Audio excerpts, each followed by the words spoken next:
This is Novotel Shop I channel. We are here at Loftus Stadium, Mamelodi Sundowns, North Cape Town City 1. My brother, how do you feel about the game today? Yes, bro. You know, game here today, it's two phases. We feel happy, Yeah. but then we lost the game, you know, and we are not expected to lose. Yeah, mixed feelings. Yeah. Yeah, because of like it's a mixed feelings. Yeah, it's the last game of the season, and we are expected to win the game. I mean, you know, as a Sundowns, we are not used to lose, bro. And we lost.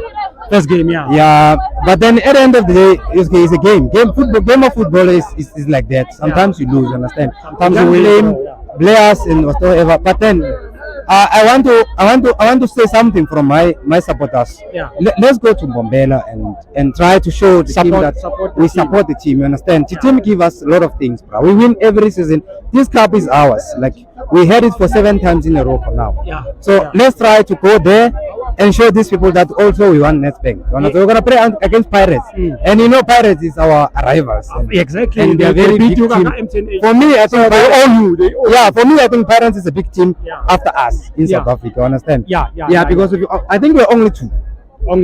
Yeah, it's us and Pirates. Yeah. So if we play Pirates, we have to go there and be like that team that want to win that. No, thank you very much. All the best. Thank you very much, brother, and thank you for the broadcast. I you. used to follow you on your Keep following me. Yeah, Thank you very much. Thanks, brother. Keep I saw you and I wanted to talk to you. Hola. Thanks, brother. Well done.